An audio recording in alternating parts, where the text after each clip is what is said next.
Hello, good afternoon everyone. Good afternoon our student. In our last video we have already seen 4th, 5th, 6th and 7th stanza. Now we are going to see stanza number 8, 9 and 10. So we have already seen that poet want to draw the picture, and in his picture he draws the tall and green grass. Then waves are there and bridges are there. Then the sun makes sheen. It means sun is looking hot and it is glowing. Then the sand dunes are there. Sand dunes means a small hill like structure of sand. Then seagull is flying over the sky, and there is a sweet scent of ocean also, and coconut lotion is there, and the small boy is flying a kite there. Now in our next stanza we will read first. I crest the dune and there is the sea. Crest means reach the top. It means जो dunes है. Dunes means a small structure. छोटे ढिगोरे जे सँडचे बनलेले असतात. छोटे जे ढीग आहे सँडचे त्यावर काय करताय poet crest means reach the top. त्या ढिगावर काय करताय चढत आहे poet. I crash the dune and there is the sea. तिथे काय आहे देर इज अ सी, समुद्र आहे. The waves crash the foam. Waves काय करताय क्रॅश करत आहे त्या ढिगांना. And foam is there. Foam means फेस. A waves become moving here and there. That's why a foam is create there. तेथे लाटांचा फेस तयार होत आहे आणि वेव्स येऊन धडकत आहे. क्रॅश मीन्स धडकणे. And softly roar at me. आणि लाटांचा काय होत आहे रोअर मीन्स आवाज होत आहे. सॉफ्टली रोअर म्हणजे थोडा त्यांचा आवाज होत आहे गर्जनासारखा. I wade means to walk. त्या पाण्यामधून समुद्राच्या पाण्यामधून पोएट चालतच आहे. It is quite cold. आणि पाणी कसे आहे थोडे थंड आहे. Water is cold. Now let's sign in the sand. Sign means काय त्यामध्ये काहीतरी खुणा करणे किंवा काहीतरी आपले पावलाचे ठसे उमटवणे.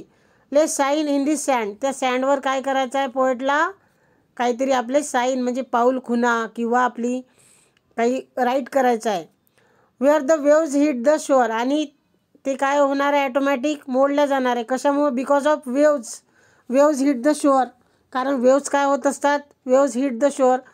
ह्या शोअर मीन्स समुद्र किनाऱ्यावरती कंटिन्युअस येत राहतात. त्यामुळे जे आपण साईन करू म्हणजे जे ठसे उमटू आपण सँडवर ते काय होतील इरेज होतील.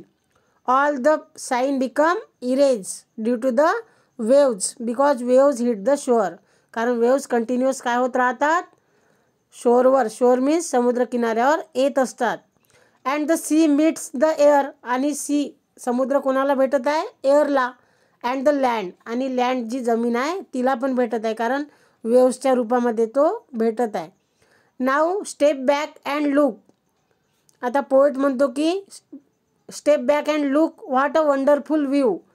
Because all these are the imagination. It is not a real. All these are the imagination by poet. And that's why he says that what a wonderful view. View means काय दृश्य नजारा. काय wonderful दृश्य झालेलं आहे. Because and the canvas go where ever.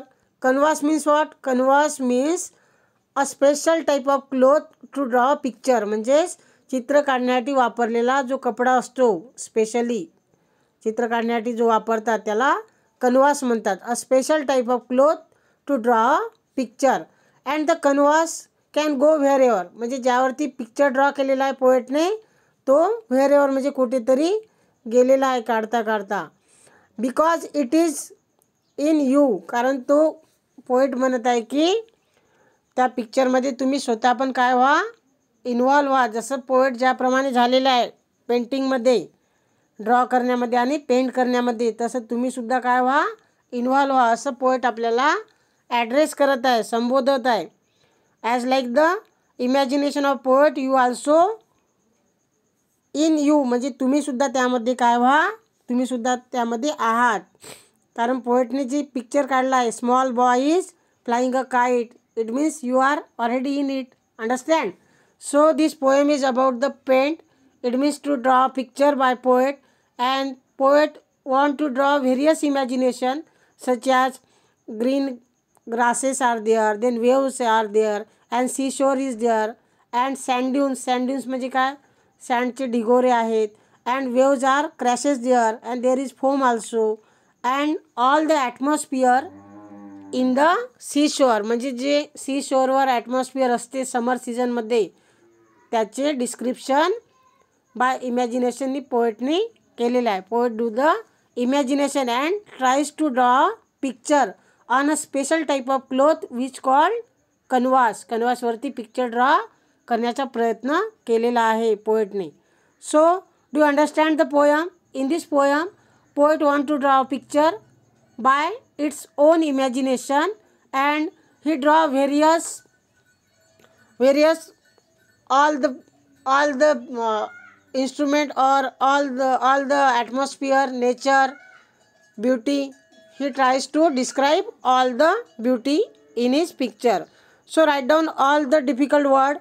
For example, crest means reach the top of, and crash means dhadakne, then foam means face, then wade means to walk, and then do you know the all word canvas means a special type of cloth.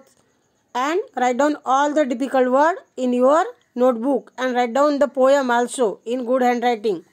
So we will see in our next video all the question answer, but you have to write down all the difficult word and recite also. Thanks for listening me. So thanks again.